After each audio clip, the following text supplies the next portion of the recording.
अजित पवार आणि माणिकराव कोकाटेंची बैठक किती वेळा चुकणार, किती वेळा माफ करणार? अजित पवारांनी कोकाटेंचे कान टोचले, तर माझी चूक मान्य, यापुढे काळजी घेईन, कोकाटेंची ग्वाही. राजीनामा घेण्याऐवजी माणिकराव कोकाटेंचं खातं बदलण्यात येणार, सूत्रांची माहिती.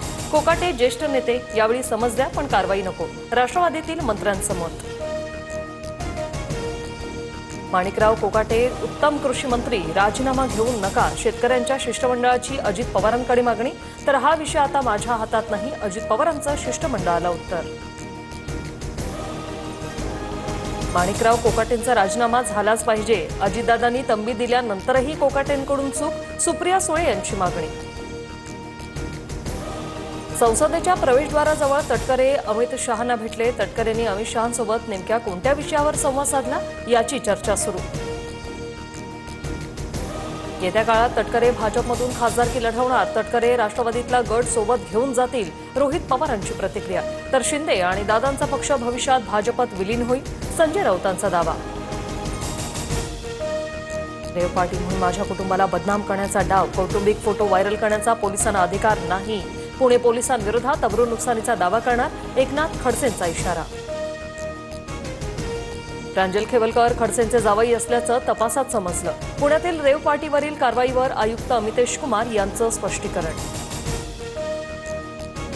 माझ्यावर पोलिसांची पाळत, माझ्या पत्रकार परिषदेमध्ये पोलीस आले होते, सिव्हिल ड्रेसमधील पोलिसांचा व्हिडिओ दाखवत खडसेंचा दावा. राऊतांनी दाखल केलेला खटला सध्याच्या न्यायाधीशांकडे नको, नितेश राणे यांच्या वकिलांची मागणी.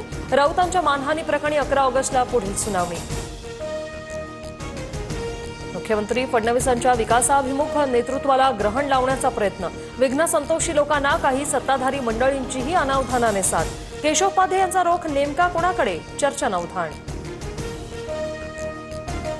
वसई विरार महानगरपालिकेचे आयुक्त अनिल पवारांच्या घरावर ईडीची धाड, अनधिकृत इमारत प्रकरणात अनिल पवारांच्या घरासह 12 ठिकाणी छापेमारी. केंद्रीय गृहमंत्री थोड्याच वेळात संसदेत ऑपरेशन सिंदूरवर बोलणार. पंतप्रधान मोदींसह राहुल गांधी, प्रियंका गांधी आणि अखिलेश यादवही सायंकाळी चर्चेत सहभागी होणार. लाडकी बहीण योजनेत 4,800 कोटींचा भ्रष्टाचार, लाडकी बहीण योजनेतल्या घोटाळ्याबद्दल सरकार जबाबदार, सुप्रिया सुळे यांचा आरोप. राज्य मंत्रिमंडळाची आज दुपारी 12 वाजता बैठक, राज्यातील विविध मुद्द्यांवर चर्चा होणार.